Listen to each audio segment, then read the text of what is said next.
नमस्कार मैत्रिणींनो, स्वागत आहे आपले कुक विथ स्नेहल भाग्यश्री या यूट्यूब चॅनलमध्ये।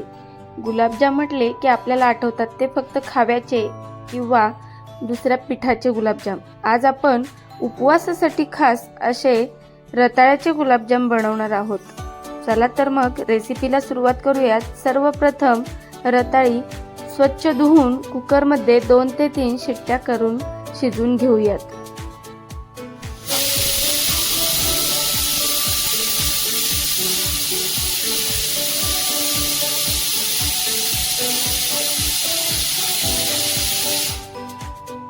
या ठिकाणी कुकरच्या शिट्ट्या झालेल्या आहेत। आता रताळी शिजली आहेत ती आपण काढून घेऊयात।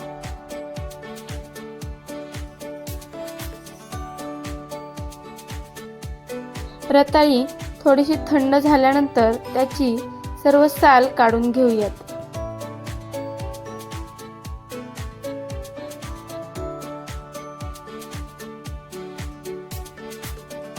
आता ही सर्व रताळी छान सोलून तयार झाली आहे।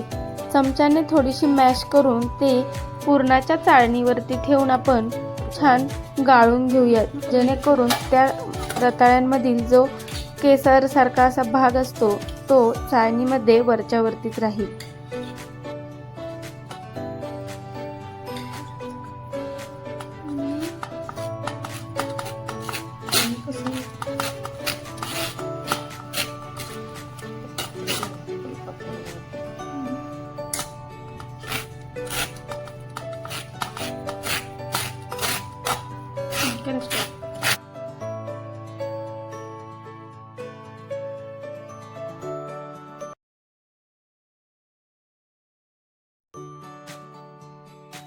पहा, या ठिकाणी आपले सर्व रताळे मॅश करून झाले आहेत। रताळे मॅश केल्यामुळे त्यामध्ये गुठळ्या राहणार नाहीत। आता आपण त्याला बाइंडिंग येण्यासाठी मिल्क पावडरचा वापर करणार आहोत। तर त्यासाठी अगदी थोडी थोडी अशी ही मिल्क पावडर टाकून हे रताळ्याचे पीठ छान मळून घेऊयात। घट्टसर गोळा करून घ्यायचा आहे।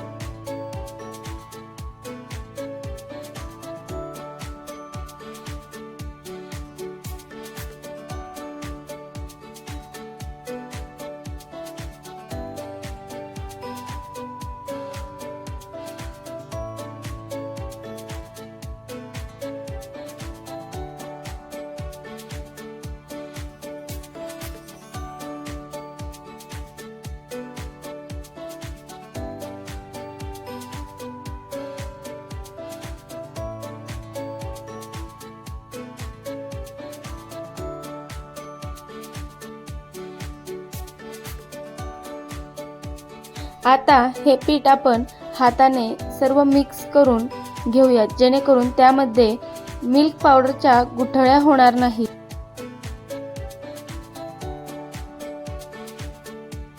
पहा, या ठिकाणी आपले पीठ अगदी छान घट्ट असे मळून तयार झाले आहे।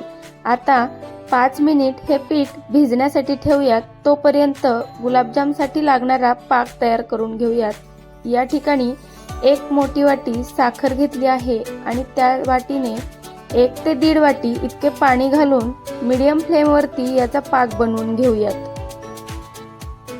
पीठ भिजेपर्यंत पाक बनवून घेतल्यामुळे काय होईल की आपला वेळही वाचेल आणि पाक देखील गुलाबजाम टाकण्यासाठी थंड होईल।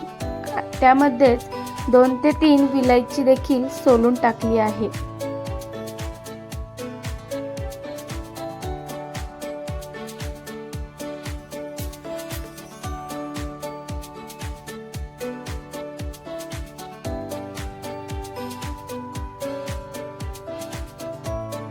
साखर पाण्यामध्ये छान विरघळलेली आहे।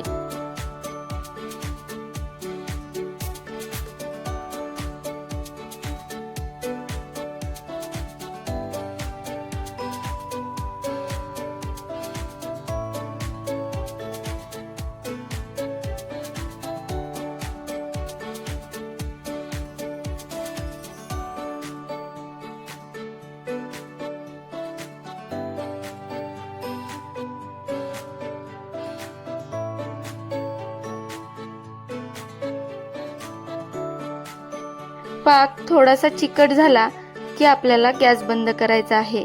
याचा पाक अगदी घट्ट बनवायचा नाही, त्यामुळे गुलाबजाम कडक होतात।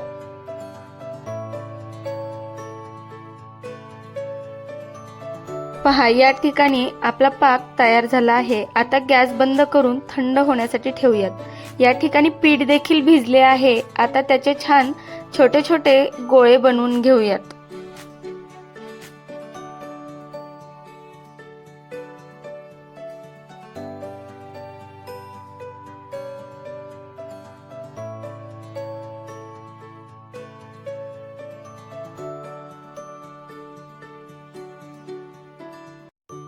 याच पद्धतीने आपण सर्व पिठाचे गोळे बनवून घेऊयात।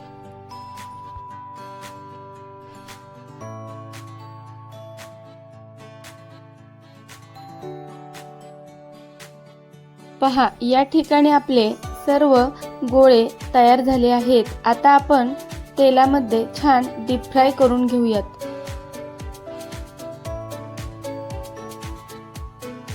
या ठिकाणी तेल तापले आहे की नाही आपण आधी पाहूयात, त्यानंतरच त्यामध्ये एक एक करून गुलाबजाम टाकायला सुरुवात करूयात। अगदी सोनेरी रंग येईपर्यंत छान तळून घेऊयात।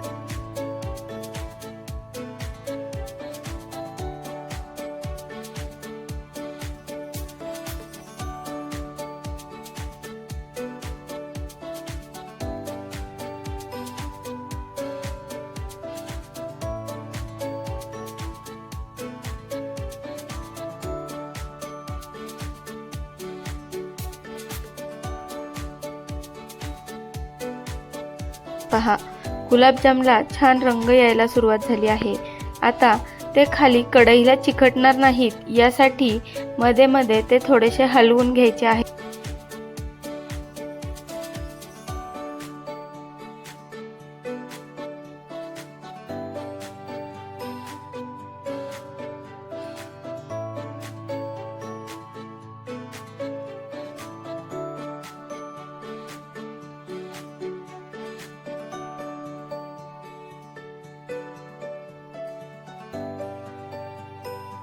गुलाबजाम छान सोनेरी रंगावरती तळून झाले आहेत। आता आपण ते काढून घेऊयात। याच पद्धतीने सर्व गुलाबजाम आपले तळून झाले आहेत।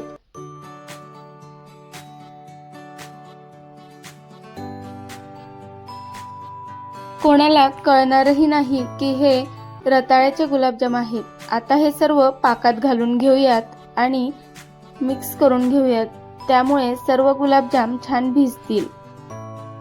उपवास आहे आणि काहीतरी गोड खावंस वाटते, तर हे रताळ्याचे गुलाबजाम नक्की करून बघा, कारण ते खायला इतके छान लागतात की कोणाला कळणारही नाही आणि चवही खूप छान लागते।